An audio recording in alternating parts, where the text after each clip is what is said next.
Hi, I'm Shana Meyerson with the Yoga of War podcast, here today with social commentator Tinashe Peter.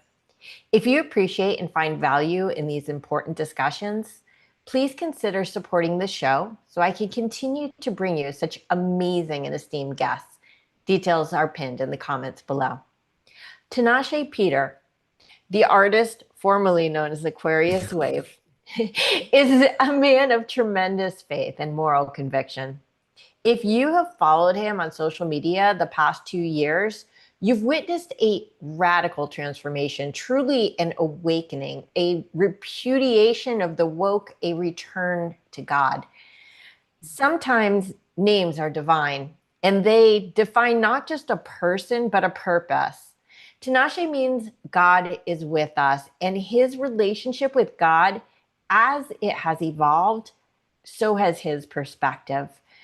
Recently, Tinashe has become a staunch and vocal supporter of Israel, of the Jewish people, and of traditional biblical morality. Today, Tinashe and I will discuss his personal evolution and how it led him to a profound understanding of the Jewish state and its ongoing war on terror.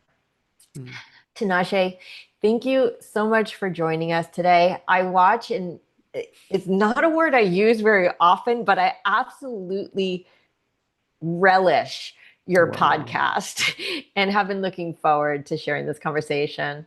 I have literal chills right now, by the way. Thank you for that introduction. I think I'll be using that for weddings, for birthdays with the grandkids. Grandpa was once somebody could speak in this sort of way. I appreciate you, Shana.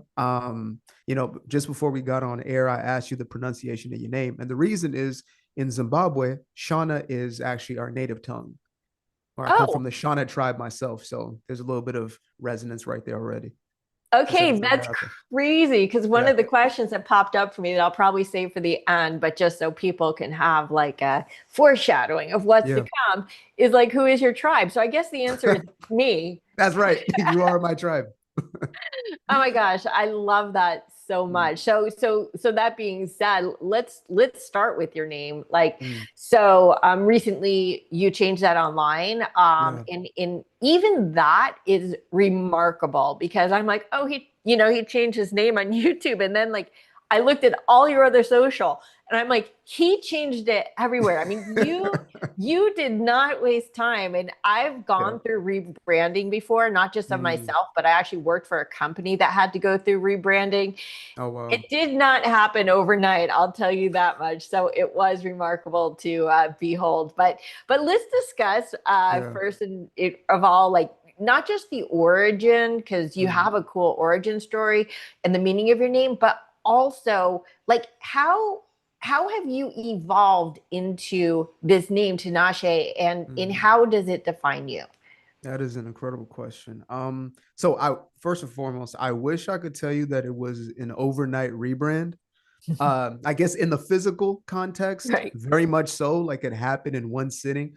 But it was, as I said to my lady, I said, this was a 4 day wrestling match, right? That's the only way I can kind of put it, right? Ironically enough, tying Israel into this, right? To wrestle with God in I was essence. just about to Yeah. say that. Yes. So, I mean, I was back and forth with myself, but I knew it had to be done because, again, what I feel I'm being called into by the creator can only be matched with my, ironically enough, my name of origin. And so, going back maybe 6 or 7 years ago when I shifted to this Aquarius name, it was a name that had called me, ironically enough, in my younger years. Must have been maybe 15, 16 years old. I had this vision of this guy who was Aquarius, right? And he was going to be known by the world and all this sort of stuff. Had blue dreadlocks. Never happened. But That I have to see. Maybe you could put them on for Halloween or something. Because we'll see if that guy ever makes a visit. Probably not for everybody's best interest. But yeah, I found myself in a place where at that age, 16, 15 years old, I had, I mean, more than an identity crisis. I found myself falling into addiction.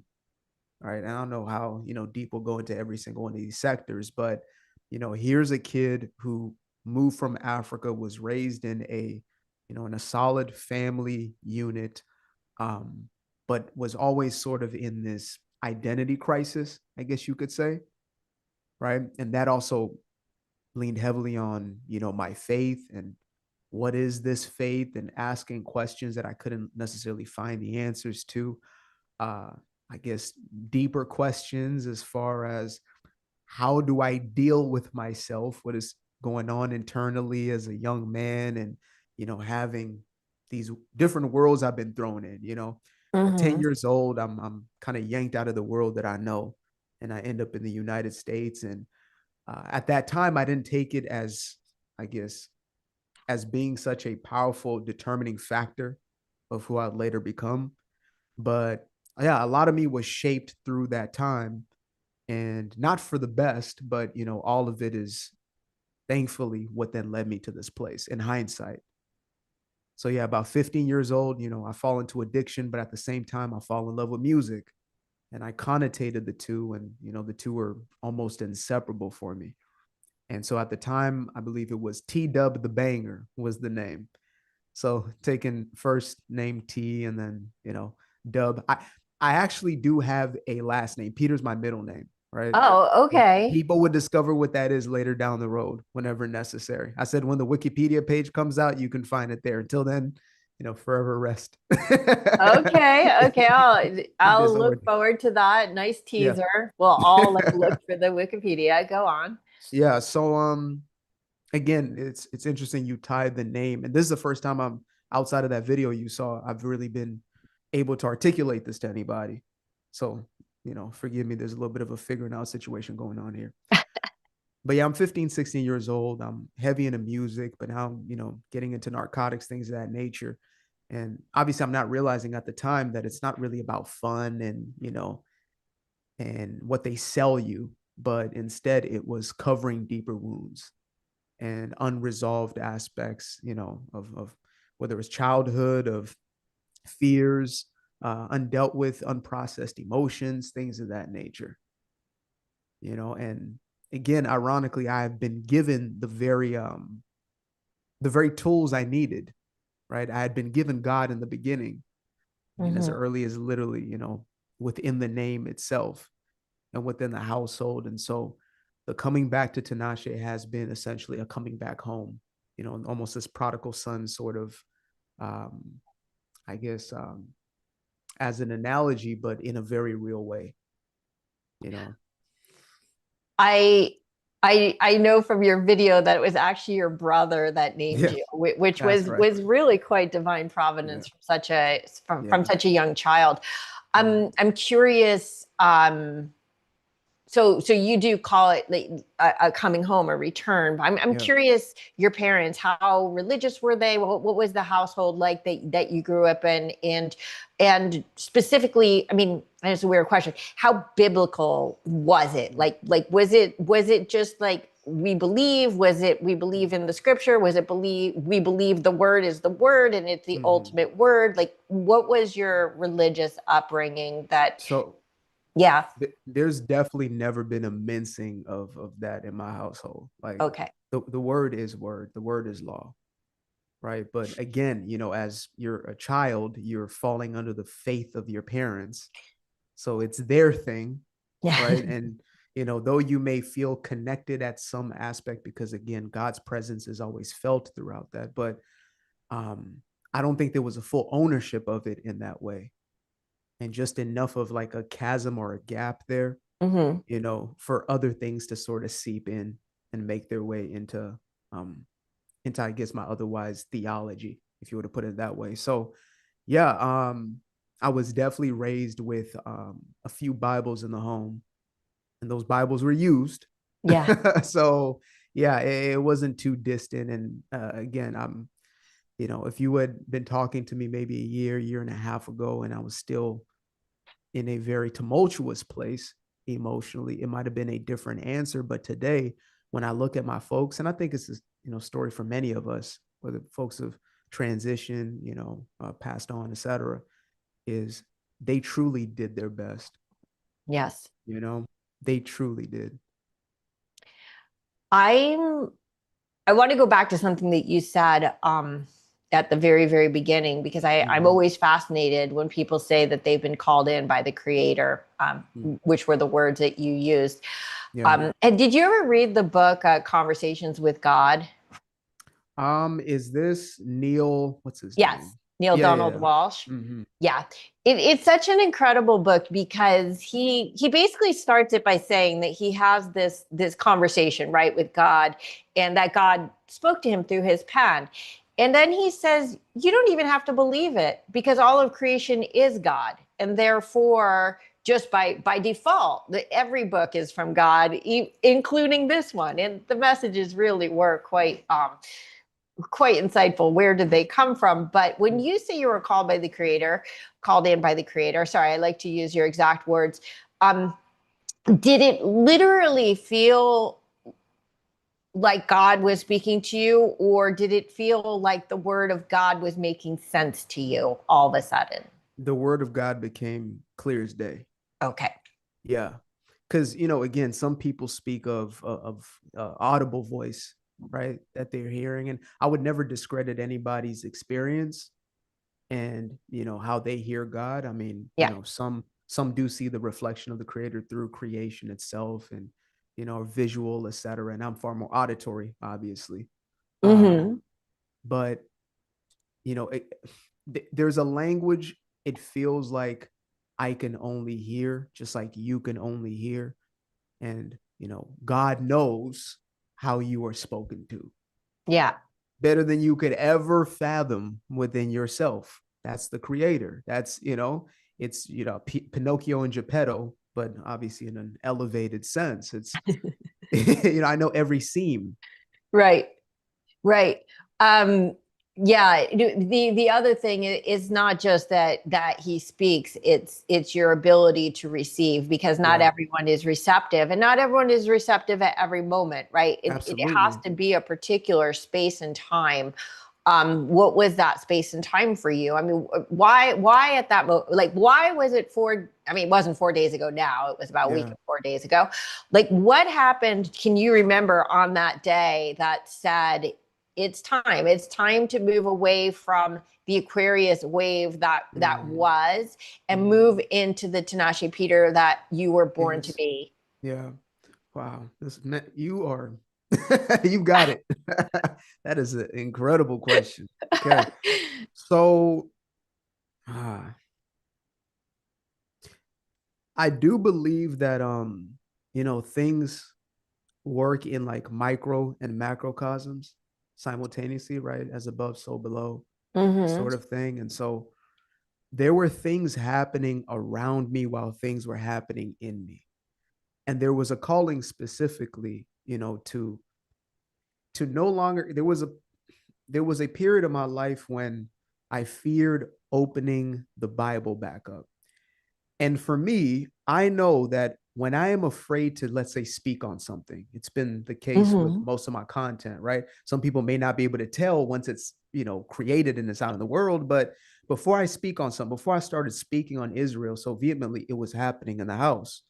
So, my poor fiance, she's getting inundated with this stuff, right? But it's Yeah. like burning a hole through my chest. And it's like, I can't contain this anymore. There's something happening within me. The only way I can explain that aspect is, like you said, the receptive nature. Like, I believe if you're truly seeking, knocking, the door will be answered. Doesn't mean tomorrow or right away, but eventually, yes. And in its perfect time and its perfect order. So I was in a place already where I was asking questions and they were scaring me a little bit because it had been a while, right? Since I'd asked these questions and said, okay, are you ready to know who this Yeshua, this Christ is for yourself? And these are questions I'm asking to myself internally. I'm not even saying anything outwardly to my lady, to my, to my folks, which I'm sure as my father now, he, it's brought him the most joy. But throughout that entire time, I'm wrestling, I'm Yeah. battling. It's a struggle internally until eventually, and this has kind of been also the cadence of my own life in these different segments, is I just can't do it anymore. And I realize the only thing that's stopping me is a fear of somebody. And I say, would you rather live in the fear of somebody, and have essentially disobeyed your creator? Is that worth it? And once I get that's again, it's like God understands that aspect of my nature. I'm like, absolutely not. I'm not going for it. If it means I lose every follower, every person who was, aligned with my message before no longer wants to listen, so be it. I've been here before. you know? Yes. I mean, Tinashe, I mean, this is the definition of a calling, and not just Wow. because you heard the call and answered, but I was trying to like look back through, because I'm like, where did this guy come from, and why haven't I heard about him before? I'm so deep in the pro-Israel community, Yeah. and I'm like, holy, like, where is this coming from? And I went back and I'm like, oh, well, this is like very recent. And before that, for 2 years, you had 100 views, 200 Yeah. views, 17 views.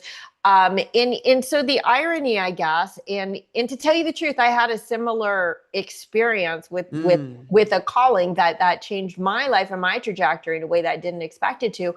Yeah. But it was after you took that risk where you thought, I may lose all my followers, that you went from like, I don't know, however many thousand, whatever followers to 151,000 followers, or maybe more today. Maybe you've got 200. Watch how specific and connected this is, right? Yes. November 4th or November 3rd, I believe it was November 4th, 2024. Yes. I put a post up on my Instagram. It's a little skit, whatever. I'm literally just leaning back in a chair and there's a background sound of, crying liberal voice, right? And at the top, I just said something like, when they find out you didn't vote for Kamala or something like that. Right. Right. I mean, look, you see my content now. That is a nothing. That's a drop in a bucket. Right. As far as offensive, if you're going to be triggered by something, really. Right. Right. That post led to 1,500 people unfollowing me, letting me know. And a lot of them announcing, they love to do that, right? I am unsubscribing. I am unfollowing. I'm like, okay, well, yeah. Right. But that was up until that point, because a lot of my content had been, it's not to say that it wasn't fully me, but there were many parts that I was even hiding from myself, right? Things that, again, conversations I'm having behind closed doors, but it's like, why aren't you able to have them in front of folks? And when I was talking about subjects like personal accountability, et cetera, which led me to then speak on, Black culture in America and, these lost tenants and things of that nature, which has all been the journey. It was the first time I essentially felt the true retaliation and the fear that I held from that people pleaser past that I once had. Right. And it did feel like these chains are broken. Like it felt like freedom in that moment. And I'll be honest, like that freedom is addictive. To be like, wow, you can just say it. And yes, people will cuss you out and whatever. And it doesn't mean anything. Right. It literally means nothing. As a matter of fact, in most cases, if you're getting that, it means you're doing exactly what you're supposed to be doing. If they first hated me for telling the truth, you getting a fractal of it, you getting a mean comment or, a threat on your life is far different than having your life sacrificed because they don't want to hear what you have to say. Like all the great prophets. So I then found myself in a place where, content was something I was doing to where it became calling. And that was the biggest shift where it's like, no matter whatever happens, again, I wasn't monetized on most platforms. YouTube was barely monetized, but I was like, I just had to show up. I just have to. I have to say what has to be said today. And I took it from that place. And as you said, everything just took off. Yeah. Yeah. You really are a purveyor of truth. You put it all out there. Sometimes I'm like, wait, what? Did he just say that? And sometimes I laugh because what you say is just funny, but sometimes I laugh because I'm like, He said the thing. But it's not always easy to be like a purveyor of truth when we are like living in honestly a post-factual, it truly Orwellian age. I Mm, barely have a day when I'm like, remember in 1984 when you read the book 1984, yeah, and it seemed so obscene and in sci-fi and ridiculous, and you're just like every day more and more I'm like, we're living this, there is no more truth. I mean, do you yeah. ever get frustrated because I see you now making multiple videos a day, but it's Hmm. almost like, do you ever feel like you're screaming into the ether, like why can't people understand these basic concepts? We used to be a country that was built on morality and truth and Yeah. kindness, and things that seem to have completely disappeared from the landscape. So I could give you two answers that are diametrically opposed at the same time, and they still Mm-hmm. both hold to be true for myself. There's a side of me that goes, I don't think this is making a dent at all. You know, like you say what you believe to be true, small t truths, right? The facts and things of that nature. And then, you hop on TikTok and you see a video with 1.4 million likes that reads, Candace Owens is right about everything. And you put your phone down and you say to yourself, like, what are we doing here? Mm-hmm. And Mm-hmm. then there's the part that actually guides me. And that is my God. And that part is inexhaustible. That part only knows the truth. That part continues to say time and time again, you persevere through it. That part is brought joy in the speaking of truth, even in the discomfort of it. And so I live in both of those. And it's just been more of, kind of feeding back into your earliest question, is that transition back to Tinashe, right? Mm-hmm. When I was a kid, my parents, family members, close family members, I have a lot of family, right? Big African family. They called me the equivalent in Shana of why, which is say. They called me why because everything that happened around me was connected to why. Everything. Minuscule, how whatever, it was just an insatiable curiosity. And so I believe that part is the God-given element. Um, and again, the thirst for truth, which means to hear as well as to speak and proclaim it. That part right there, again, like that's the part where I'm like, you really you're messing with the wrong ones. Mm-hmm. Honestly, you're bullying the wrong people. And we'll feed into it as we start getting into deeper conversation about Israel and again my own beliefs and my faith and what I see is unfolding as prophecy right in front of us. But it's like this is not one you guys are going to win. I hope you understand it. That's why you're panicking. That's why you have to use fear. Mm-hmm. That's why you have to use chaos and violence. It's because you know you're on the losing side. You may not know it in your psyche, but at a subconscious, at a spiritual level, there's an understanding that the light is always going to beat the darkness. And so that aspect, that runs the whole ship at this point. Okay. I then I have to ask. So, in the essence, you said you never questioned God, and it's funny. I would say that before 10/7. Well, keep in mind that when you grow up as a Jew, especially so I'm 54, so I am like the first generation after the Holocaust, right? My mom Oh was wow. born in 44, so she was Mm-hmm. born, right then. She remembers the founding of the state of Israel, and she was 4 years old. I mean, that's how important it was, in that we lose sight of just how recent this is. Yeah. Um, but I think growing up, in the generation, the post-Holocaust generation, there's always been that question of where was God? Like, why would God have this intention? And then we got into sort of this golden age where it seemed that I know you don't like the word anti-Semitism. A lot of people don't like the word anti-Semitism. I use anti-Semitism and Jew hatred at different times, so please forgive me No that worries. transgression.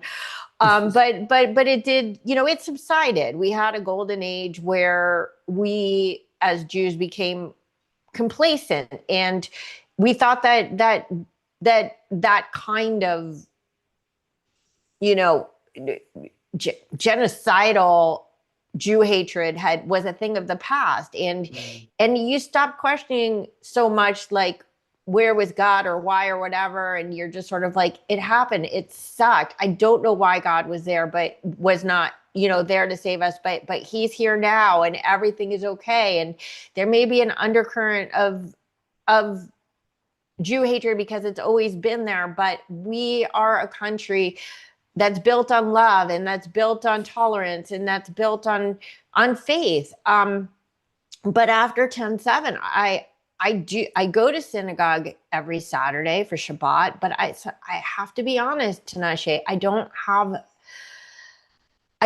have a service anymore where I don't, at some point, if not a lot of the points, have a crisis of faith where, so there's belief and there's faith, right? Do I believe in God 100%? I 100% believe there's a higher power that created this, makes it go around. There's more miracles in my body every day than any human being could possibly count. I mean, but faith, on the other hand, has been in a crisis. Like, how is this happening? And that never creeps in for you ever? So I got to correct something you said in the beginning, that I never question God. That's the furthest thing from the truth. Okay, Not I even thought just you a said that. questioning, a full deviation in a creation of self as God, right? Right. I went into the world of the new age and things of that nature, seeking God within myself. Here's a God who loses his keys every 20 minutes, right?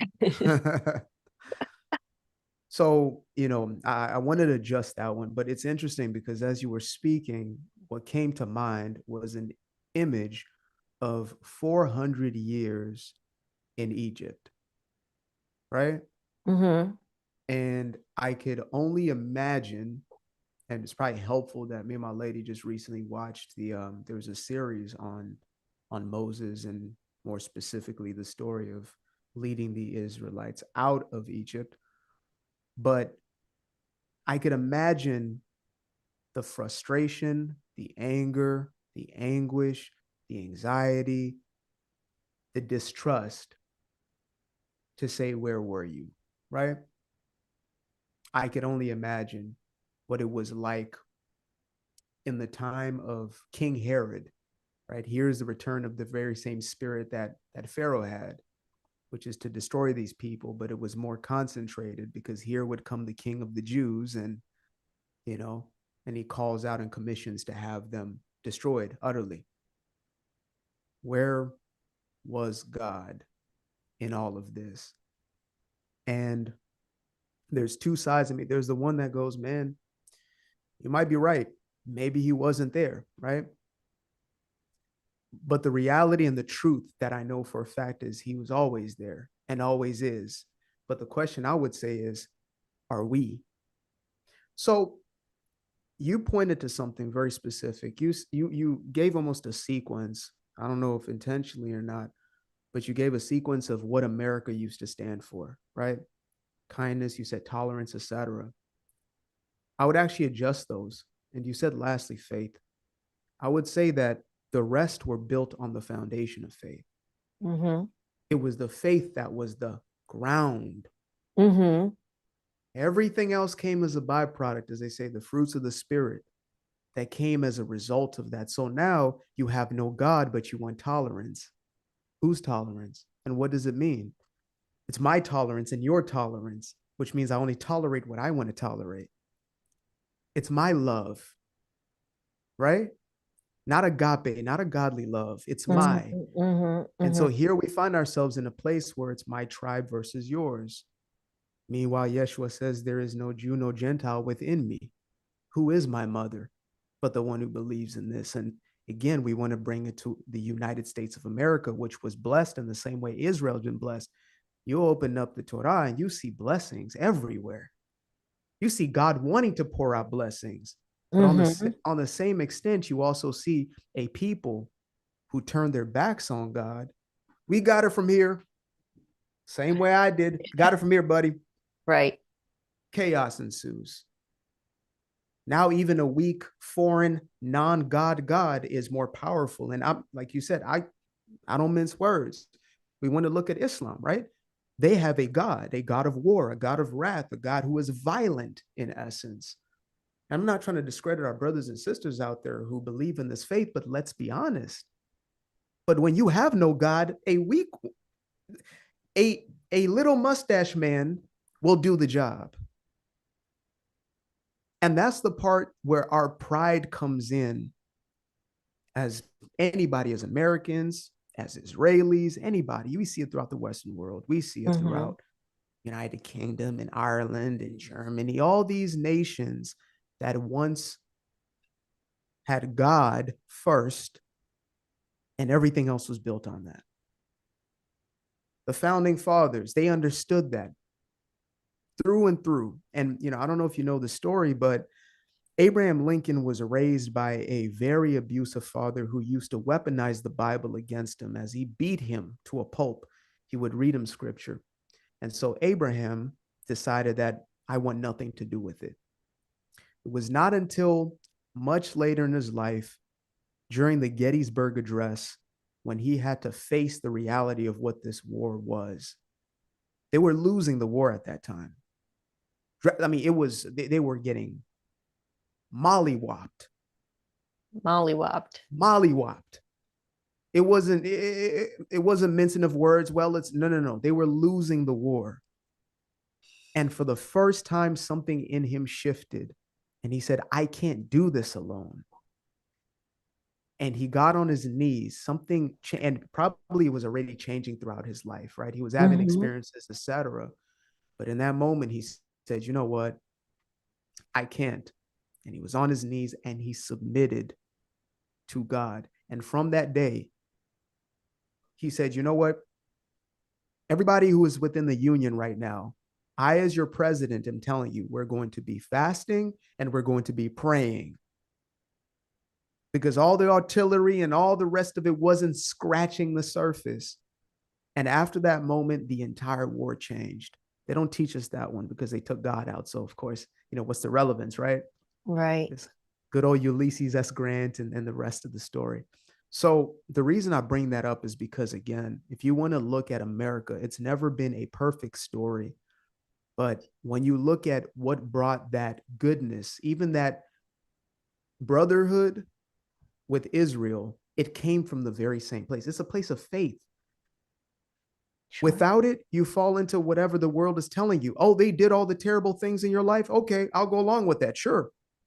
Why not? It's going to get me popular. It's going to get me clicks. I'm going to get, people to like me. The groypers are going to follow me. Cool. Yeah. God is with us. Yeah. Yeah, I guess my inner challenge is when the godless seem to be winning. I'm thinking a lot about, and when I listen to you in general, I think a lot about Melanie Phillips, who was on the show, and she had Mhm. her book, The Builder's Stone, which is brilliant, and it really is about how the fall of the Judeo-Christian values or faith in this country, and in that we've turned to a largely godless society, is what has torn us down as a nation, in that only a return to faith. She wrote this, of course, I think it published earlier this year, that Mhm. only a return to faith can save us. And then we have Charlie Kirk and Yeah. the literal, it seems like we are at a literal turning point, Yeah. that hopefully that when these whatever 56,000 chapters that want a new chapter of Turning Point or USA or whatever he calls his actual chapters. Hopefully these are all people who, like you, will say, I can't be silent anymore, because we are the majority. There is a moral majority. I think by default in Western civilization, there is a moral majority. Now I say Western civilization because morality means different things in different cultures. But when we think about Western morality, I have to ultimately believe in the goodness and kindness of man. However, that's not what's showing up on our streets and in our schools and on our social media, right? So I'm hoping, and it seems like it will, that all these people who are being mobilized and awakened by the horrific assassination of Charlie Kirk, hopefully, like you, they will find their voice. Maybe you become, one of the leaders that brings them to their voice. If this is what I'm called to do, then absolutely. It's been that from, again, the moment that I really turned this microphone on to say it all. So, you asked the earlier question of kind of leading into exactly where I am right now and the 4 days wrestling and coming back to the name. I don't think, you can take out of that story the assassination, or I will call it what it truly is on both sides: assassination, or the massacre, the public elimination of a man, but also the martyrdom. And right, that might be one that resonates more so in the Christian world, but I feel that even outside of that, people can understand what that would mean, right? And there's a story of a young man by the name of Stephen. You probably have heard it at this point. Stephen was considered not necessarily, it's very interesting. You love this one. Stephen was the first martyr in the New Testament, right? Okay. He was a 31-year-old man who was preaching out in the public square, riling people up, pissing them off by telling them the truth. Does that sound familiar? Just a little bit. A little bit? Okay. He is stoned to death as he is speaking, as he's telling this truth, right there. It didn't happen back alleyways. It happened right there in public. And that was a spark of what we actually now see as the outgrowth. The first revival of the church came out of Stephen's martyrdom. Now, something I learned throughout my times is that when you look back to Old Testament, or the Torah, those original books, and you look into the New Testament, when they speak, or even the rabbis speak of prophecy, it's not just something to happen, it's also something that sequentially, or there's a pattern there, right? Something that repeats itself. Like the 3-day, 3-day, 3-day, the whatever, right? So in that same way, I draw that parallel to say, yes, we are in a revival period. That is undoubtable. We all know there's something that was shaken up that can't be put back to sleep. That's real. But the expectation from just the carnal human mind, right? The ego, you could say, is it's supposed to look this way. That's us trying to play the God position. It can only play out in this way. If it doesn't play out in the way that I wanted to, and it doesn't bring me the good little heebie-jeebie feelings, then, it's discredited. But yet it took for what to happen for the revival? You get what I'm saying? That was the worst situation, the worst outcome. But then that becomes, and I don't know if you also looked into this one, but in the Gospel of John, 12, chapter 23, the very time that Charlie was assassinated, 12:23, on September 10, 2025. John chapter 12, verse 23, anybody can look it up right now. It says that unless the seed is to die and to be buried, there will be no multiplication. Words of Yeshua himself. And here we are in the midst of that. Yeah. There's a famous Native Americans saying, I don't know which tribe that says they thought they could bury us. They didn't know we were seeds. Yeah.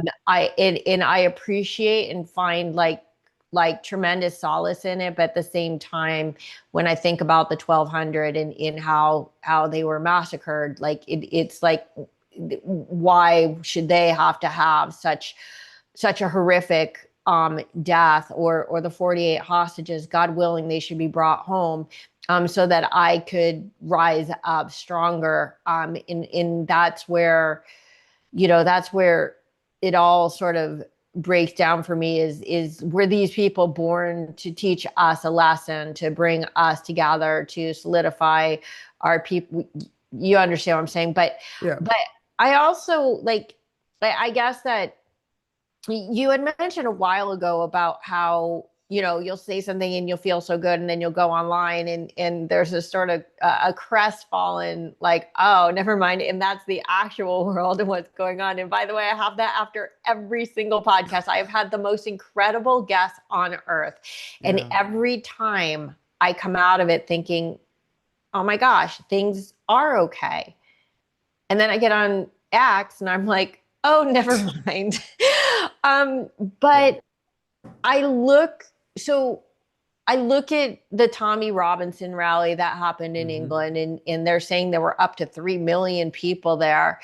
And yet I have not seen anything change online. And it sort of feels like, okay, like people love the anonymity of being in a crowd, but those 3 million people could change the whole story, at least for the UK, if they would just speak up.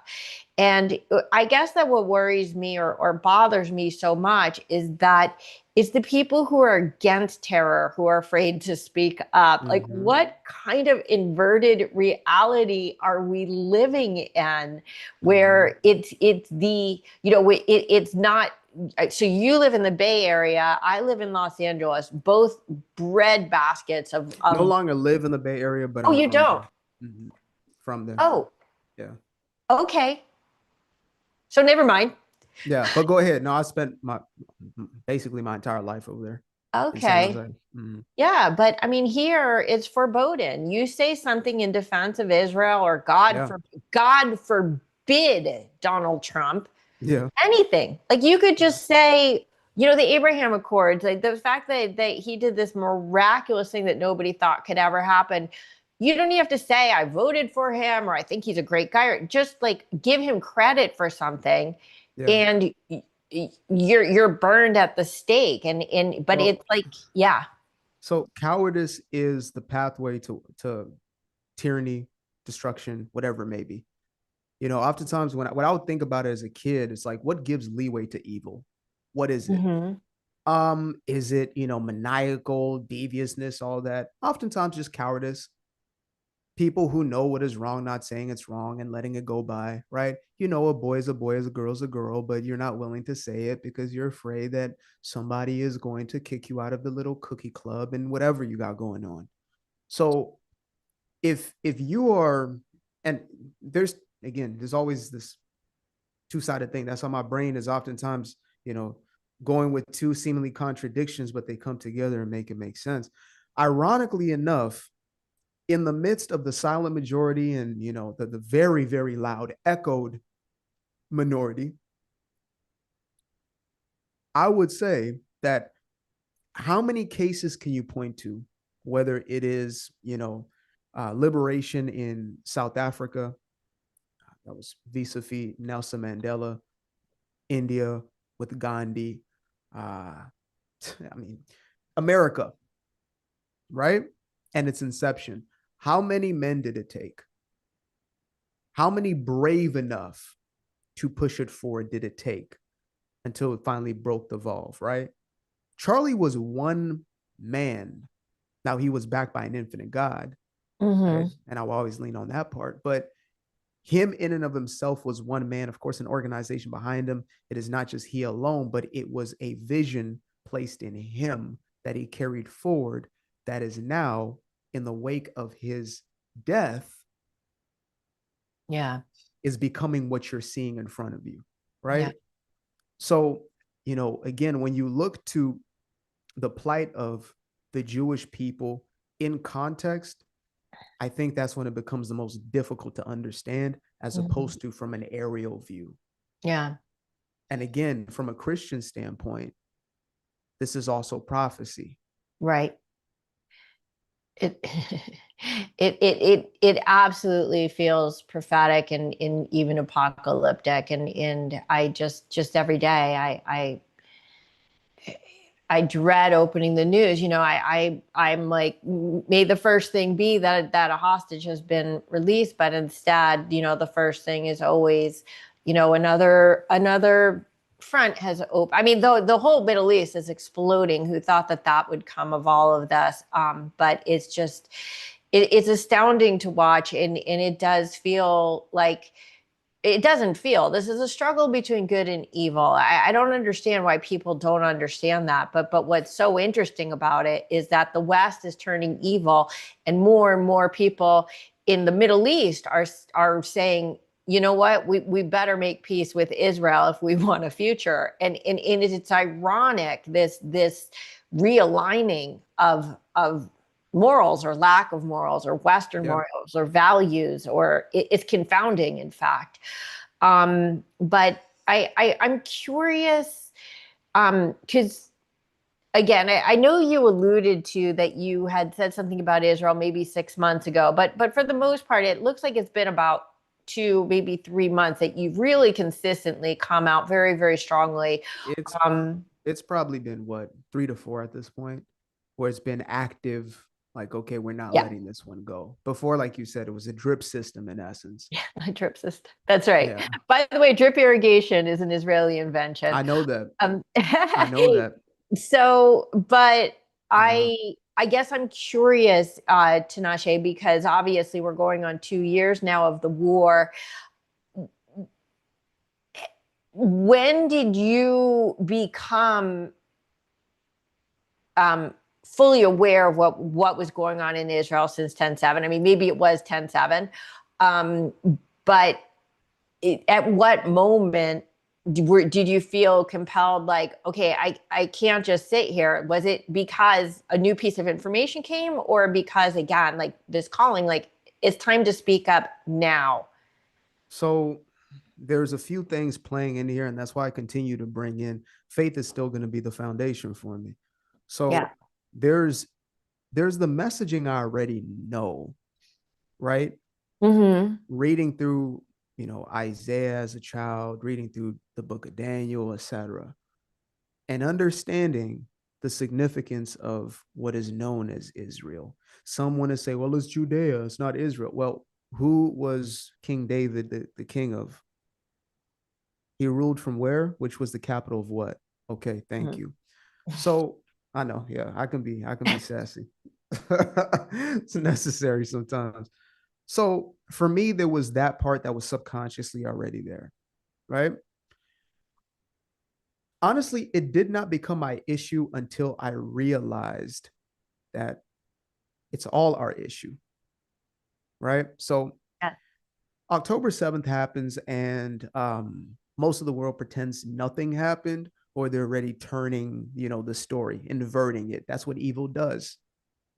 And again, America didn't start giving itself over to degeneracy, to this vile sort of counterculture, which is really just the culture of, the world.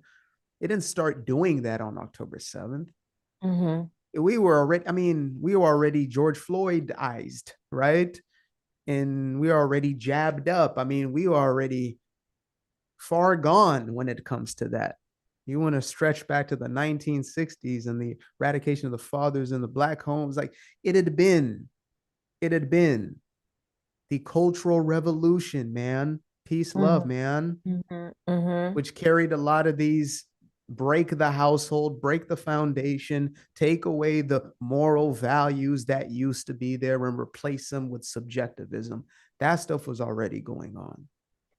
October 7th was symptomatic, and it should have been a wake up call. But like Mm-hmm. in most cases, for us humans, it takes a little more, unfortunately. And so for myself, I was occupied with being a coward myself for a very long time. and not speaking on most things I actually believed in. And so again, November 4th for me of last Mhm. year was Mhm. a hallmark moment of just like, you know what? Okay, we're here. Let's talk about things like, and again, that freedom, that feeling of just being unshackled, I went along. And so as, I'm speaking on the issues that were already top of heart, top of mind, I'm also educating myself in the background. I'm coming to understand what's actually going on. I'm seeing that leftism has become synonymous with the so-called pro-Palestinian movement. What's that about? Let's dig deep. Wait, so you're telling me that there are leftists, Marxists, who are in agreement with jihadists and neo-Nazis? That makes zero sense. Like that's just, you know what I'm saying? Like Yeah. just pure and utter common sense right there. Mhm. I don't get that. Makes no sense to me. I have to investigate that. Why? Here comes the little, 3, 4 year old me. Why, Yeah. why? Right. And that leads me down a path where it's like, wait, hold up. Wait. So you're telling me that these people here, their whole existence is predicated on destroying these people here. And then they actually initiate an initiative to do that. And then the people are being attacked are called the bad guy. Now, I'm not the smartest, I'm not the brightest bulb in the light shop, but that that doesn't make sense to me. And so now I'm trying to make sense of it. And the Mhm. deeper I get, the more pissed off I am. That's essentially what started happening there. So, Go on. Yeah. so again, from the time I started putting out the content, it might have been even earlier than 4 or 5 months ago. It feels like forever ago at this point, but so much has happened in a constrained amount of time for me. But yeah, there came a boiling point. So I'm behind closed doors. I'm having these conversations with my lady, etc. And it's brewing. I'm already making Mhm. content, and I'm like, man, but and there's the slightest hesitation to speak because something in me recognized that when you go this way, you know what way you're going. Mhm. Like this is, you've already felt the wrath of the leftist and the black and the white liberal. Now it's the neo schmatzis and the groypers and the this ones and the like. They're all in that camp right there. All evil comes to they Yeah. they come in a collective when it comes to this one. This is an ancient one. This is a deep one, right? But I also see things such as this, and I believe this to be, I mean, prophecy. If prophecy is real, this is prophecy for you. There is a scripture that reads that, essentially there will be fire coming from the sky and it will not hit you, right? That's might be somebody out there is going to correct that specifically, but in essence, that's the gist of it. There will be fire from the sky. I saw videos of literal missiles, fire from the sky, hitting and missing. Now, of Yes. course, you can say, well, that's the Iron Dome. And yes, of course. But Mhm. who's to tell God how to operate and in which Yeah. ways? So I'm seeing things happening, and then I'm starting to make connections, and I'm like, wait a minute, wait. So and then I start to look at the characters involved in pushing the opposite narrative, and it's easy to look at, let's say, a leftist or something like that. They're smooth brain. There's nothing operating upstairs. You know that. Yeah, there's nothing upstairs. You know that. Yeah. But when you start to look at people who otherwise would be seeming Yes. intelligent people, um, that's when you have to start kind of sniffing out, like, okay, is this? I know I'm not wrong on this one. I'm wrong on a lot of things, sure, whatever. Which color looks better on you? I don't know. But this one, I know I'm not because it's really straightforward. Like Exactly. it's really simple. It's not rocket science. You know what I mean? Like, I 100% agree. I mean, it's like I'm somebody who really tries to question my own beliefs all the mm, time because I see how radically wrong I see the reaction to 10-7 and I'm like, what? I have to ask myself, what if I am wrong? What if I am wrong? But no matter how mm, many times I scrutinize, there yeah, is no other conclusion. Terror, bad. Yep. defending yourself, good. It's so Yep. simple. But Tinashe, I'm curious because it sounds like this was a little bit of a delayed reaction. What shocks you more? What happened on 10/7 or the world's reaction to The it? world's reaction happened first, which is interesting because, again, I believe this is a part of my hardwiring. I can be a contrarian by nature, right? I've tried Mm-hmm. not to take that too far anymore, as far as, just being a rebel without a cause. But oftentimes I see things in a perspective of, if everybody is on one accord in this sort of way, it's usually not the way.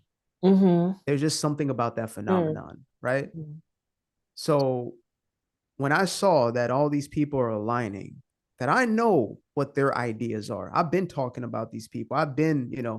known about this for years. Mind you, I came out of the conservative closet around 2016, 2017 in my own personal life. But that entire time, that entire hiatus, I was tucked away and afraid to Mm-hmm. speak on these things in the world of marketing, whatever else I had going on. So it was the world's response. And this is the crazy thing. And this is the distinction of evil. Most of us can't fathom how evil actually is. Just like God's goodness, there is no measure, no limitation. Evil has no depth, no bound. Like, it will continue to perpetually be more and more evil, darker and darker. And so when you know that people who are already involving themselves in utter darkness, some of the most vile things already, right? They've already been chemically and physically castrating our kids. They've, you know what I mean? Like, they've already been doing these things. Mm-hmm. And then jihadists, it's not really, I guess it's not one that needs a scholar necessarily, but these are people who will have, one of their sons blow himself up in a bus, a train, a public space, and they call that an honoring of their God. That to me is pretty straightforward what spirit that person is operating under. Mm-hmm. So again, common sense, when they come together, that can only spell one thing. And then you have the groypers of the world, as I call them, or the neo-schmazis, blah, blah, blah, true white supremacists, the actual ones, not the Yeah, pretend yeah. ones that they make everybody else to be. These people all coming together in this one, thing, it has to. So I didn't even see the footage yet, because once you see a little bit of the footage, Mm-hmm. there's only one of two things that has happened. One is you're changed forever and you're never going back. Number two is, how dark is your darkness? That's it. There's nothing else left. I love Now you're radicalized, as they say, or you've shown yourself to be, you're gone. You're far gone. Yeah. So to anybody, again, who still, has taken the side of either in between, well, we have to see both sides. There is no both sides. Or, well, I mean, the Jews, yeah, I already know where to quantify you. It's Right. simple as that. Well, I mean, that's certainly, I mean, I like how dark is your darkness. I mean, that's really profound, because I think that, Tinashe, honestly, in this day and age, we are living the stark contrast to the uber tolerance that we're experiencing, that everything has to be okay. You can't even point right. There was that lawsuit about violent pointing or whatever, aggressive pointing, or Oh, and you can't say truth because it might hurt somebody's feelings, but it's okay to hate Jews. And I think that there was that license of like this boiling point. Anything, when you suppress normal human emotions, thoughts and feelings for so long, that they're like, but here's an outlet. If you just put it on the Jews, you can actually release all that anger and all that pent up frustration, and we're going to allow this, and we're not going to vilify you for it. That I think some of it was just like, oh my, like a release valve. And I mean, the Jews have always been the scapegoat. Like, this isn't mm-hmm. something new, but some part of me thinks that it was like a social release valve. Like, I think, like, for me, so I'm in the yoga community, right? The far far, far left. This is also not my first rodeo. I've been a pro-Israel advocate since before social media existed. And so every single time I've seen losses of thousands of followers, every single war. Unlike you, where your numbers went up, every war, my numbers just go down and Oh, down they and went down down and first, down. but yeah, I mean, yeah, Yeah. well, But here, I guess that was so like indicative of this problem is, so um, before 10/7, from the yeah, pandemic to 10/7, so for 3 years, I was doing, so my company's called YOGAthletica, and I was doing what was called a yoga athletic cause on Instagram every single month, and it became like literally my entire feed was just raising money for a different cause each month. Sometimes enemies of Israel, like if there was an earthquake in Turkey, who, Erdogan has become like one of the most vehement anti-Semites on earth and in anti-Israel, but I'm like, these are people. And so every single month I would raise money for a cause, right? So you would think that after years of doing this, and it defined me, that people would know who I am, where my heart is. But as soon as it's Israel, I'm, a Zionist baby killer, all the things, rake through the mud. I can't believe we ever believed in this woman, and it is just like, I guess we right now, I mean, first of all, it's just so backwards and twisted, and it's the permissiveness of Jew hatred is disgusting. I mean, as a Jew, like I'm on the inside. You have no skin in this game. I always say, like, it didn't matter with BLM if you didn't have skin color in the game. Everybody was out there, fighting for the same cause because, I don't want to get into George Floyd, because it but because it but satiated a little bit of that. yeah, but we're Yeah. witnessing right now the most extreme virtue signaling, meaning the hypocrisy level, that is just signaling. It's not actual virtue that I think we've ever seen. And because even in Nazi Germany, they didn't pretend, like they pretended that everything was okay. Nobody was like, the average bear was trying to pretend what was happening wasn't happening. Even the Nazis were trying to, they weren't virtue signaling, like, look how good, I mean, Oh, Hitler was, but those some of these people would make Hitler blush. right, exactly. Um, Yeah. the double standards in the level of hypocrisy. You actually did an episode on, when I say literally insane, I use my words very carefully. I mean literally, not Yes. figuratively. And you Yes. did a whole episode on the literal insanity, the sociopathy of Yeah. what is going on right now. I mean, I look at it, I'm like, is it possible? Is it possible that the gays for Gaza have seriously not gotten the memo by now? Like, what rock are they living under? What rainbow? Because it's That's just, so good. it's so insane. And what hurts my head is that the fact that it's not just virtue signaling, because we've always had that, Of course. but the fact that Jew hatred has become trendy Yes. in the first place, and people's like desperation to fit in, which has always been there. When I was a kid, we called it peer pressure. I don't hear that word so much anymore, but it's the same concept. But they Because it's too think that, offensive. That's yeah, why, Shauna. It's too offensive. Pressure. Ooh, might no bust the pressure, balls. safe space, put it in the Yeah. safe space. But let these people think that Jew hatred is the way for them to finally fit in. And like, yes, we saw the world get entirely intoxicated on their own virtue with the George Floyd BLM rallies, but Black like squares, it, everybody. Yeah. yeah, but but like it or hate it, and I always said, even back then, like, yes, Black Lives Matter with small b's, small BLM, but if you don't understand what actual BLM stands for, like, you're in for a real treat. But let's put that aside. At least the people who were marching in defense of something of some virtue. Okay, they were fighting against whatever, police brutality. They were fighting for Black civil rights. Whatever it was. But according to these same social justice warriors who just needed a new cause, now terror is justice.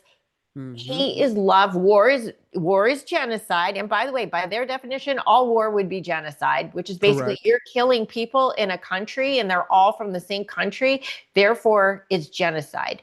Correct. But did they not see that even as they perceive themselves as these purveyors of light and love, their words, not mine, love and light, but they have become so consumed by hate. How can they not connect those dots? So I'm going to start this one off from the spiritual, then we'll go into the psychological, and then the physical ramifications, right? This is something that has been an obsession of mine for quite a while, because I lean heavily in the world of psychology, but again, you must understand what underpins and underlies it to see the whole picture. So in the spiritual context, I'll start off with words of Yeshua once again. If the light in you be darkness, then how dark is that darkness? They believed themselves to be wise in their own eyes, but they were fools. They flipped good, flip is my word, it's a common or a modern word. They flipped the good into evil and the evil into good.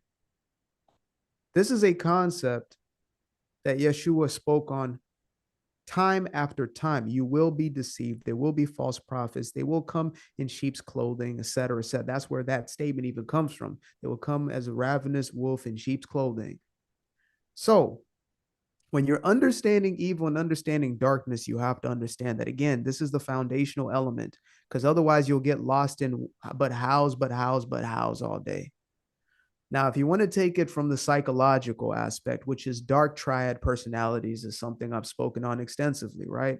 Speaking of cluster B personality types, this is your Machiavellian, your narcissist, malignant narcissist, your psychopath, your sociopath, your borderline personality, etc., right? When you look at, and we can separate them, but might not have the time of the world to do so. So let me clump them together and just cluster B. Actually, let me tie something in. This morning, I listened to a clip from a guy by the name of the Jolly Heretic. He is a psychologist, evolutionary biologist, psychologist, something of that nature. And he was reading out an article that stated how there is an influx, well, not an influx, actually, there is a saturation of cluster B personality type individuals, Machiavellian type individuals in healthcare. Yes. Right? So if you look in the world of nursing, we saw it when Charlie was assassinated. Who were the ones dancing? It was teachers, it was healthcare professionals, the so-called caring. Now, tying in this idea of virtue signaling that you speak of, right? What is the virtue signal? As you said, it is a way to gain some level of acceptance, not acceptance in the sake of acceptance. It's control, it's power, it's coercive, it's manipulation. It has never been about kumbaya. Inherent leftism is about control through a different means than conservatism, if you want to look at it that way, right?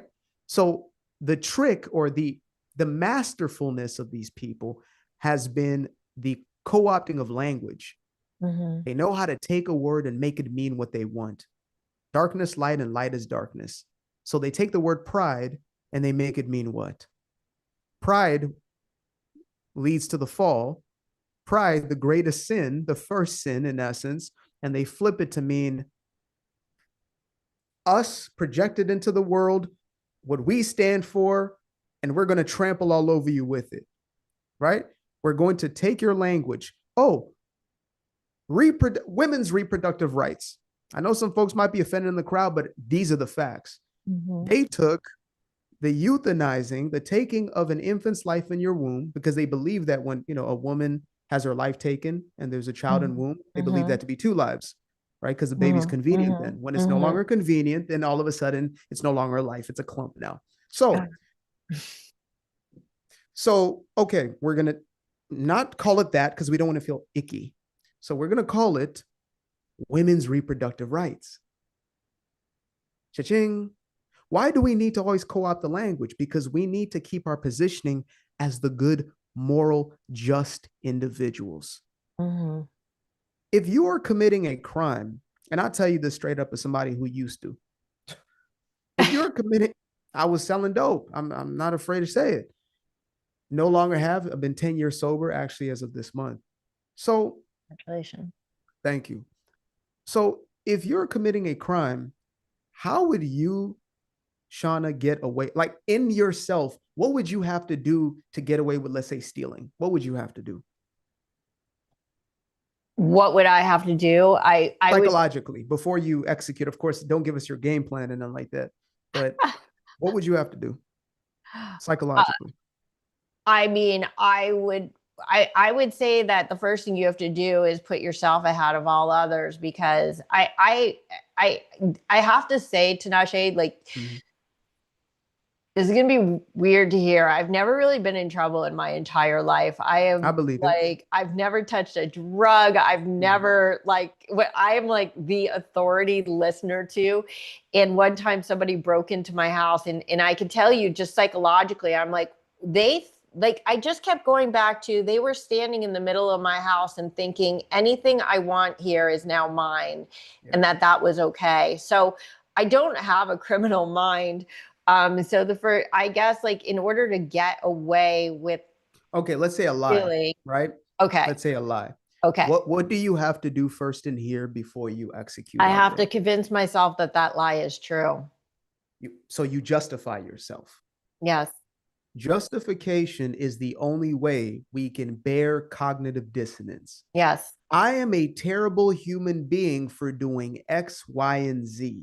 I have to make that bad good in order for me to do it. How many dudes I've seen run up in houses, run up in stores? How many dudes I've seen sell this and that, pull a weapon out on another individual? And when you talk to them about what happened, they're justified in it. That's right. But I guess my question, Tinashe, though, is when we talk about, like, the kumbaya for terrorist massacres, like, do you think that this leftist defense of Islamic terror is more due to, like, unwitting indoctrination? Because there's been a massive propaganda campaign that has been in the works for decades, and it has been so. Is it brainwashing, or is it willful blindness? Like, I ask this sincerely. I cannot tell, because I think about the selfie flotilla that refused to watch the 10/7 film. That's willful blindness. And also, in their anti-Israel, and also Megyn Kelly, who has come out very strongly for Israel, who did that weird video with Marjorie Taylor Greene saying she refuses to go to Israel because she wants to draw her own conclusions. And again, willful blindness, even if she thinks that she's supporting Israel. Like, it was such a off-color concept that she was putting forth. So I cannot tell, honestly, if they've just been so brainwashed, because I remember just a few days after 10/7, and now, I mean, lots of people have said it, but I'm like, you want to know how Nazi Germany happened? You're watching it. And back then it was just beginning, but, like, it's a creep, right? Like, people don't understand. Moral compromise. This is why I asked you the question about what would you need to do? Right. Again, there has to be an understanding of core principles to understand. Otherwise, we're looking at segments and we're trying to get a little context here. What's happening with this person? It has to be a larger understanding. Otherwise, none of it will make sense. Yeah. Or you'll just diagnose this one. It's like taking out small brush fires as opposed to, oh, there's fuel on the ground. Right? Maybe we want to take care of that. Right. Right. And again, that's why I continue to come back to this idea of what is evil and what does it look like. And then Mm-hmm. when we want to bring it into the physical realm as far as psychology and then physiology, because that's where it is a seed that is planted. So you're justifying little by little. The little resentment that you hold, Shana, is watered a little bit, maybe a little politics here. Like Trump always used to say, it's not me they're after, it's you, right? But the ones who come after him to take him out. Politics, relationship, whatever it is, the ultimate scapegoating that has been the plight of the Jewish people, all of it, all of it in the individual started off as a seed. It started off as a small justification of a little non-forgiveness here, a little hatred here, a little whatever it is, little whatever there, and being justified in it. Well, I'm Mm-hmm. justified not to let that go. I'm justified not to do that. I'm justified not to do that, right? And I'm sure you have this understanding from your own practices is to say, if you don't deal with that anger, it's going to become something more than just a little anger today. It's going to fester, it's going to grow, it will take on many forms. And so when you look at the leftist, you're looking at the jihadist. When you look at the LGBTQAI individual who is standing behind this plight and using it as a means, as an outlet for their own hatred, it's because something festered way before that moment. Because at one point, that jihadist was a little non-jihadist, was a kid being raised in that environment. And when you make this little bad okay, and then there comes a point of consciousness and we have decisions, right? We have the free will. So Mm-hmm. little choice by little choice, there's something in you that said, Shana, it's not good to steal from people. Shana, it's not good to steal. But maybe there was, you know what? Maybe I can tell a little white lie. Well, it's not going to hurt anybody. And that might get out of control. But then there has to be a level. It's like, wait, no, I can't do that. I'm not willing to. And that's when we come back to this thing of core principles.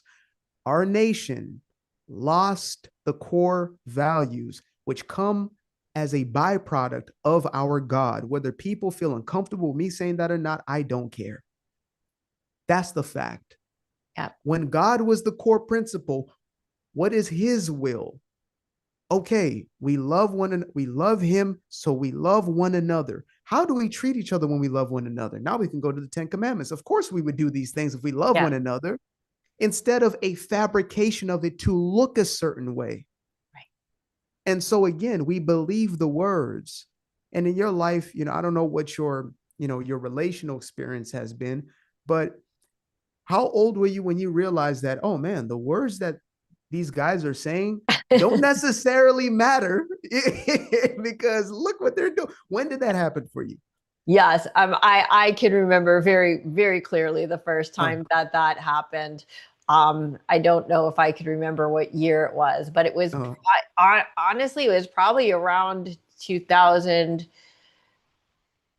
Boy, I couldn't 2014, 2015, something like that. But yes, and I'm like, but you said all these things. Like, what do you mean? And then after that, like it was like it woke me up and I'm like, yeah, oh, actually it was all guys. And I don't know about the guys before because I wasn't aware to it because I don't know, too young or drunk on intoxicated on exactly. the yeah, yeah, yeah. So Interesting. you wanted to Did you believe. study psychology in school? I Or studied you about my like it was honestly, I started studying psychology to understand why I became an addict. okay. Yeah. Interesting. And it led me down, as you can see, to the place I now am. So I think nothing was disconnected in my past, though Yeah. they were seemingly so. So go ahead. No, I was just going to make a funny little comment because when it comes to relationships, I always joke like I was on like online dating before it was a thing when there were like three people and it's like, oh, I already dated you two, you know. And That's it's crazy. been amazing to watch that because I'm still unmarried. That or I would say for the past at least 5 or 10 years that nobody writes that they're Jewish or even Christian. I mean, I'm looking for a Jewish man, but Yeah. everybody is spiritual, but not religious, they say. And I'm like, then you're not spiritual. That's Yeah. just BS. And again, it's like this next level virtue signaling that they Yep. know there's something wrong with not having a religion. So they have to put in another word and say, oh, but I'm so spiritual. And I'm like, no, we're a nation that has lost its direction. Yeah. I just also like yoga, like the actual practice of yoga is predicated on what's called Ishvara Pranidhana, which means submission to a higher power. And yet almost every student who comes to me for teacher training, like to literally, immerse themselves and become a yoga instructor, almost all of them for the last 10 years also consider themselves atheist. And to me, atheism, I could be down with agnosticism. And in fact, It's a sometimes cop out. yeah, well, it's ignorant. I'm like, what? Did man created nature? Like man created the earth? They're like, no, nature did. I'm like, where did nature Who's come from? yeah, who is nature then? Yeah, at some point there was nothing, and in fact, in the world there is nothing, and at the same time, there's infinite expansion. So explain that. Science can't explain this, and even if science can explain it, where did science come from? Like you could You know only what I go back so far. so I actually I had this conversation with my lady what maybe a week or so ago. And I said, it's interesting because when you actually dig with any atheist, whether it is your Richard Dawkins, the supreme leaders, or the everyday, run of the mill atheists, I guess you would say, you almost always come to the conclusion that it is a anger with the idea of God rather than the non existence of one. Mm-hmm. When you dig, get it. That's why the most popular books from some of these individuals, like Christopher Hitchens, etc., is on that exact topic. He is immoral. He is this. He is that. It's like, okay, so the problematic nature is the problem. Now let's break that down. So it's interesting you brought that up as far as, yeah, there is, again, subjectivism is not some sort of, it has been implanted on purpose. I mean, if you want to take over a civilization, make sure that they lose their connection with God. That's step number one. That's why the black culture or black America is a microcosm of what's happened globally. And then, like, you have no God, therefore there's no structure. Now Mm-hmm. there's no dad. We don't need dad in the house. That's whatever, right? I Yeah. think, statistics would say different. Every statistic would say different about, incarceration rates and homeless rates and drug abuse rates and the rest of these. I think it would say different. No, I don't need that. My truth. Okay, I guess your truth is going, right? Oh, and by the way, we can do whatever we want. So, no. And so now your child is growing up in that environment. They're susceptible, they're open. There is no relative truth. So, what does it matter if I'm stealing from people, if I'm beating people up, if I'm assaulting people, if I'm out in the streets calling for people to be slaughtered by masses and call myself good for it? I'm good. Why? Because I said so. Subjectivism, Mm-hmm. relativism, right? And we live in this postmodernist world where that has become the God. You find a God somewhere. That's why, the first, there will be no other God but me, because there is one true living God. So when you start making other things, there's plenty of gods. It's just, I can start praying to this cup. It holds no power, but it's like, what will I do in the name of this? So again, in the name of social justice became the God. Today I filmed a video. It was about how Black identity politics is a Yeah. god to the modern Black man and Black woman. A religion, at least. Yeah. It is a god. I'm not going to mince words with you, Shana. It's a god. They Okay. worship. Everything must submit to this. Yeah. Everything else is the enemy, is the evil. Whiteness, the evil. Blackness is God. I'm telling you from experience, I get the messages every single day. Yeah. So, I do want to also get into that because mm, I think that, when I see you or like Coleman Hughes, who's also been on my I show, love Coleman. also He's a good dude. amazing. Yeah. My eyes pop out of my head like, where is this coming from? Like, I I want to celebrate it, but at the same time, I look at like the Jews who are marching as a Jew against the Jews, and to me, they are the ultimate traitors. And again, I'm trying to square the circle because I'm trying to be sensitive to where is this or that coming from, and I can only imagine that you are what I see as tremendous morality and clarity, that you have to be getting inundated with messages about being a traitor to your own people. And what happens when you question that? I know you're on the right side, but what is that thought process when people Or are call me a constantly sellout, a Uncle Tom, a coon, agent of white supremacy. What else do we have? Yeah, I can probably open it up right now and give you a new list, right, for the day. Bootlicker, that's been like a new favorite one. Yeah. And speaking of everybody who believes I'm bought by Mossad, I actually have a Jewish man calling me right now. Actually, right now in real time. Yeah. you actually have a Jewish girl also Exactly. talking to That I'm you. talking So to in real time while a Jew is calling me. Imagine that. Go well, figure. I'm paid by the Mossad, of course. So Exactly. Seems they pay well, right? yeah. Nice chain. So the thought process at okay, the fear existed before I ever spoke out loud about these things.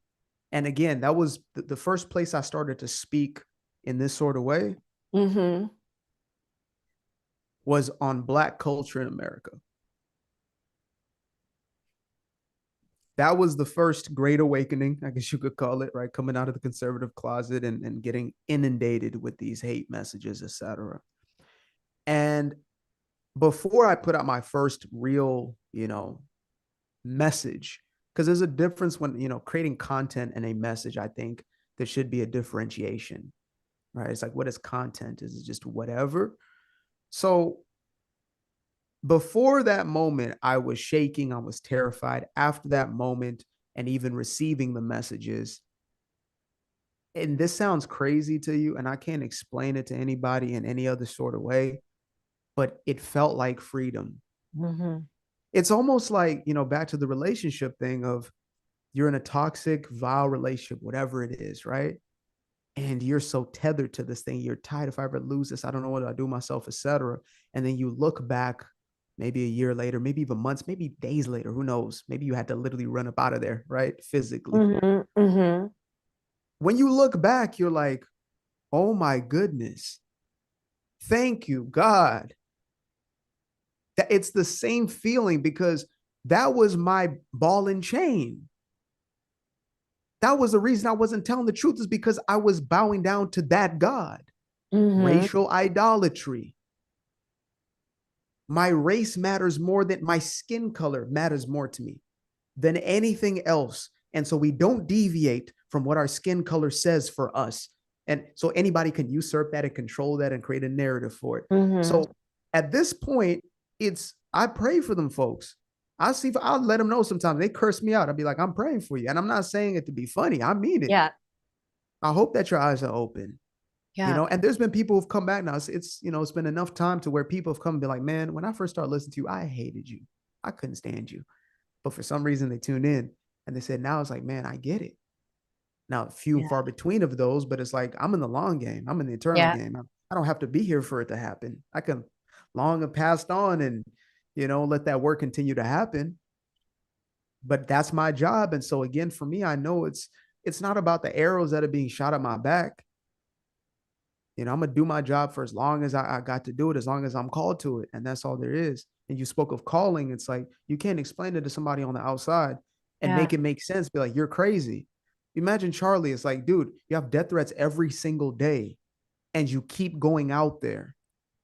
They think he's insane. Some people still thought, man, if he only had, he can't only just, he couldn't. Mm-hmm. He couldn't.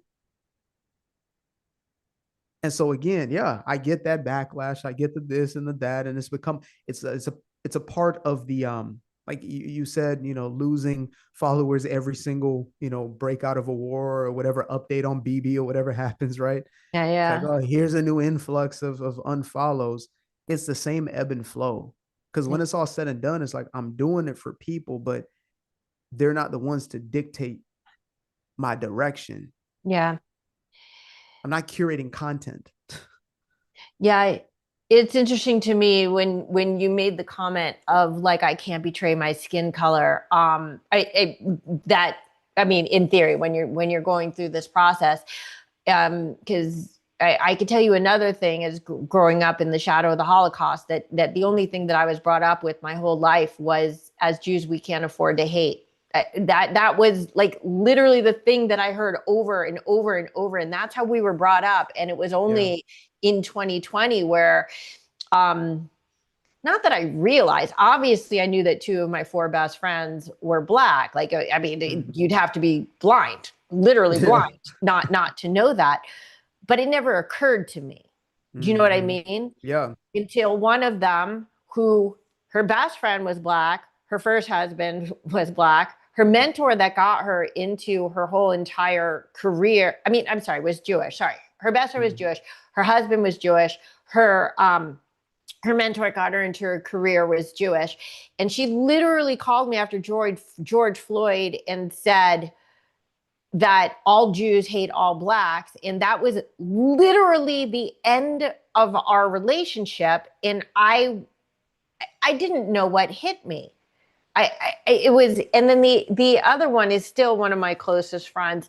But but it was such a shock, among other things, because if you look through history since the civil rights era, the Jews have always marched with, stood up for. We helped found the NAACP, for God's sake, and even Funded it.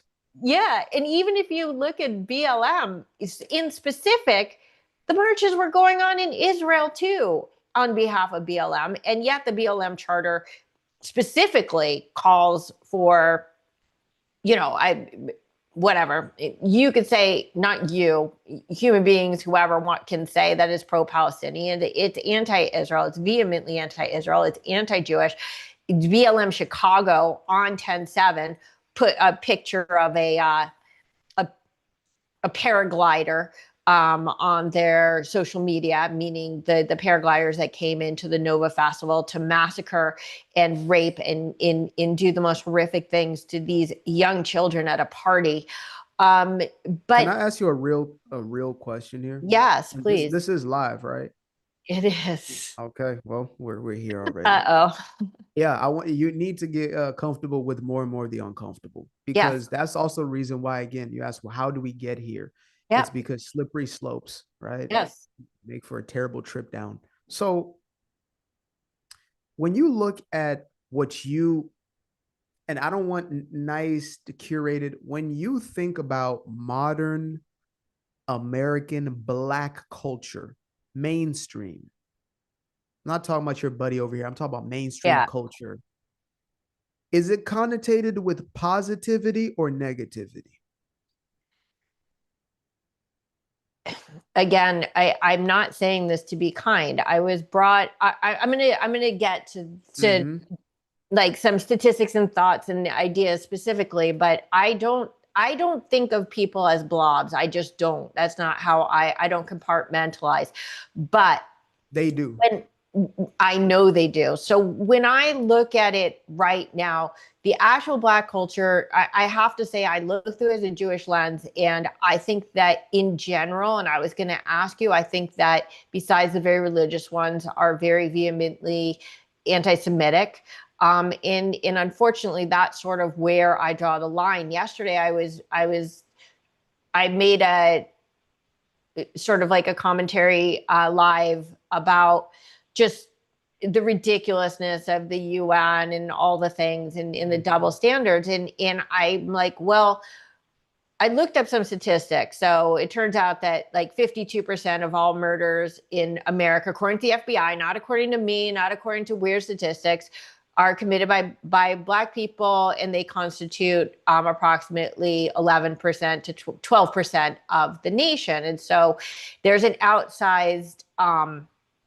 And disproportionate. yeah, and people do not want to acknowledge statistics. Okay, this isn't an opinion, it's a statistic. And really the point that I was making and looking that up had nothing to do with Blacks. I'm just like, okay, well, what if in response to the fact that 52% of all murders, which is 5 times as much as the rate of the others, if everybody were to go into the streets and yell, lynch the Blacks, would you march with them? And the answer is, of course you wouldn't. Nobody would ever march for that. But when you take not just, now I'm talking about crime, 52% who are committing the crime, and the robbery is approximately the same number, actually. When you take 1,200 Jews who were massacred and flip that and think that the correct response to that is kill the Jews, the hypocrisy is remarkable. So to answer your question in a roundabout way, I understand the statistics, and to me, like, there is a problem. Yes. And they need to stop. Everybody needs to stop blaming on everybody else. I mean, the reason why people hate the Jews so much in this oppressor like dichotomy that we're living through is because instead of wallowing in the ashes of literally the worst oppression that's ever occurred in the history of the world for a millennia or two, we rose above it. Not just rose, like we rose high above it. Dr. Thomas Sowell, I would assume, one of the brightest minds ever. He was asked by some Jewish friends, as a Black scholar, but beyond that, just one of the brightest. He was asked, so how do we stop the Jew hatred? And he said, oh, it's simple. Stop succeeding and start failing. Right. You'll end it overnight. Everybody loves a dead Jew. Yep. But stop succeeding. No, I understand. And it will end. So that then ties, deep into that aspect of envy and jealousy and things of that nature. And it's ironic because, as you said, Black America was tied in with the Jewish community for a long time. So the closer you are in proximity, it's like with family members, friends, when you start to outdo people in whatever area, the jealousy hits different, right? The triggering that takes place there is a little different when it's somebody who is closest to home. But I want to get back to this thing and why I asked you about Black culture and, again, we're friends with them. Why not us? Can you trust a scorpion not to sting, a snake not to bite, right? The culture of Black people that they have taken, and you said, except for religious. And so I have to separate it and say, Christian culture is different than Black culture. That's what you differentiated there. That's why you don't find. Yes. But the funny thing is, when I think about, like, say, Black society, the first thing that I think of is the church in South Carolina where the massacre took place. I think of faith. I do think of. So that probably is telling of who you are as a person, but they have become the minority, the subculture. They've become the skirts and the fringe. What's now been accepted as the mainstream is a culture that promotes degeneracy. It promotes violence. It promotes hatred in and out. That's why when I speak of the Black racial idolatry and the things that come with it, these are those aspects. Because some folks will say, well, what about conservatives? What about the church? Black people, allegedly, when it comes to their faith, are the most conservative on paper. But there's a complete disconnect because people lie to themselves. They justify. They say, I'm a believer. I believe in the same way. I love everybody. I'm tolerant of everybody. But the Jews, they're X, Y, and Z. It's always going to, it's going to tie back into that. So, again, for me, I say, look, and I read this somewhere, probably on X a while back, and it was powerful. And it was shown kind of in the way that you're articulating yourself. Black people, or white people, the only group of people, quote unquote, white people, whatever that even means, right? Are the only ones who stopped seeing color, but everybody else didn't stop seeing theirs. And there is a tie with whiteness and Jewness when it comes to the black plight that is this made up construct for them to worship, right? When they left God, they needed something else. They replaced it with this. And part of that is it's not even about the Jew today. It's about whiteness. Now, you probably are surprised at that if you were to look at some of maybe your family members, if you were to go to Israel and look around you and you're looking for how much whiteness you'll find, right? That's what they have as an image in their head is they're white people. So what do we do with the brown Jew? Yeah. The black Jew? They're non-existent in their psyche. They can't exist in that narrative because, again, it has to fit this thing. And as you said, the oppressed, the oppressor narrative, which is their Marxism that has been pushed up the pipelines. So it's this thing of trying to find some sort of common ground with it's again the clinically insane, the brainwashed, whatever it is you want to quantify it as. That's the lost cause. Yeah. But what I will say is this: what you do and what we do on a daily basis is the antidote. How will they know the truth except they're told? Yeah. Because that's how they got here. Messaging. Absolutely. We're gonna start to wind this down, but do you know Brandy Shufutinsky? Who? Brandy Shufutinsky. Brandy Shufutinsky. Yeah. I mean, she's amazing. She's in like 5 different think tanks, and she is a Black Jewish woman who is in the K through 12 space. What's her name? Brandy Shufutinsky. She's been on my show. In fact, it's probably her longest conversation out there, and it's just so spot on. But one of the things that she says is that because she is Jewish, and she is very, I mean, she's not even like a light-skinned Black person. Yeah. She's Black. She's like, but because I'm Jewish, I'm considered white by these people. But it's ludicrous, but at the same time, like that's the illogical logic that the mental gymnastics that are going on right now are Olympic caliber. But so I want to come back to a question that in the beginning I said that I want to ask you at the end, because especially now with all this lead up, it really, now I'm really curious. Because we're all right now struggling to find our tribe. Like, who is your tribe? Who is my tribe?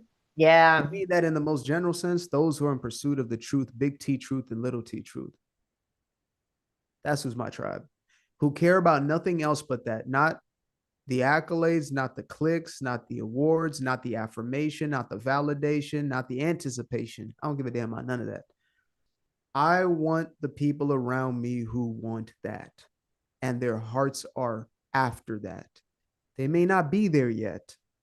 I didn't say them, the ones who are perfectly, no. There's a kid right now out there with an Antifa mask on, but in their hearts of hearts, they're yearning for the truth. That they will find it. Yeah. Absolutely. Wow. Okay. Amazing. So going back to that, and sort of stacking on it a little bit, like, so in light of this extraordinary moral confusion that's plaguing our society, I just want to tie this conversation all into one nice little package, and also in the wake of the Charlie Kirk assassination, because these are sort of the two, I think, polemics, right? But so what do you think is the significance of this moment in time? And when I say this moment in time, I'm literally talking about like the last 2 weeks going forward. The significance of this moment in time is courage. I think as much as anything else, right? And as a Christian man myself, my recognition is first and foremost in Charlie's faith. But there was boldness in proclaiming his faith. You know, it's like in most of the Western world, they become so they become so weak and docile about, like you said, their beliefs, etc., even hidden, etc. That's cowardice. Yeah. In his message, politics, social, economic boldness, courage. What I have seen is courage. People speaking who have never spoken before, people standing up who've never stood up before.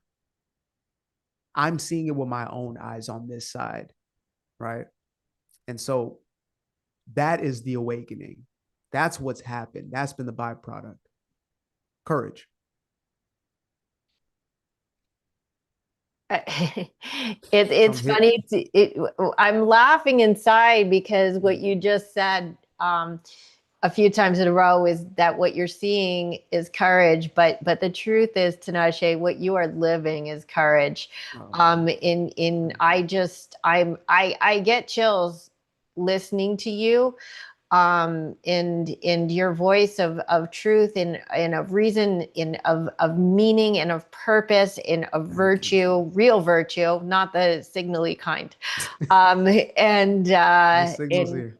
and of morality and of faith, and when you stack all that, like, this is the best of what America and Western civilization, I hope, um, is and hope will be going on into the future. So I always end the show with the same question. And I think first I might have to ask you if we even know what it means. And then I'll Okay. ask you the question. Do you Go know the for it. words Am Yisrael Chai? I'm Mr. Achai. You know I'm confused when I say it like that. Oh, what happened? What did I just say to myself?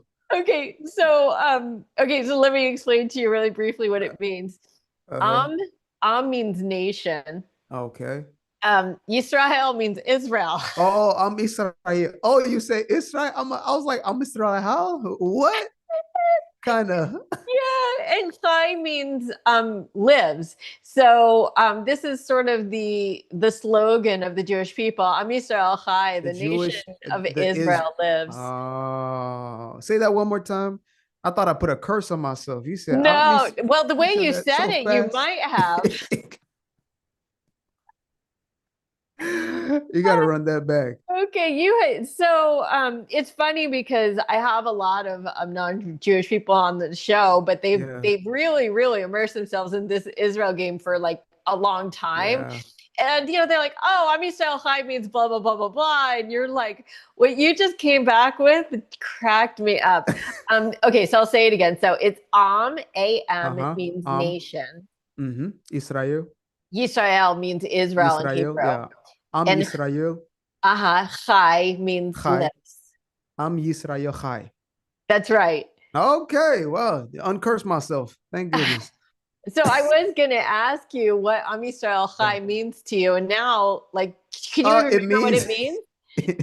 well, it means the nation. Okay. What it would mean to me is a nation that is never going to be divided. That's honestly what it would mean. That's what I've seen. It's Yeah, like, they say in to the republic for which it stands, one nation under God, indivisible, liberty and justice for all. It means that Israel will forever stand, whether you like it or not. No, genuinely, that's my message. Like, and this is coming 100%. from scripture. Yes, They're going to try and try and try until the very end of time, and they will not succeed. Period. I'm not even saying that to make amen. Shana happy. I'm telling you what it is. Yeah, and you also made me happy. Oh, okay. That helps too. Yeah, Tinashe, this has been an absolute pleasure. We're closing in absolutely. on 2 hours. I Wow. feel like I could talk to you forever, and I Yeah. hope that maybe we'll revisit this conversation at a later date. Maybe somewhere in Israel, right? Have you been to Israel? Not yet. So I am in I can't say it here, but I'm Yeah. in a little bit of a traveling situation. So Okay. once I got that situated, I have a few invites out to the Holy Land. So I'll make Okay. my way over. Yeah. I'll be there from December 20. I just got back. I'll be back Okay. there December 28th to January 13th. Maybe our paths January will 13th. cross. Hopefully. Hopefully. If this goes fast enough, hopefully. Okay. It would be Yeah. amazing. Tinashe, thank you so much from the bottom of my heart for spending this time with us and Absolutely. with me. And I thank you for everything that you're doing with your show and for speaking truth and morality and dare I say, I'm Israel Chai. I'm Israel. Hi. Thank you very much. Love you guys. Appreciate y'all. And I appreciate you, Shana. Thank you very much. Thank you so much. It's Thank been you. amazing.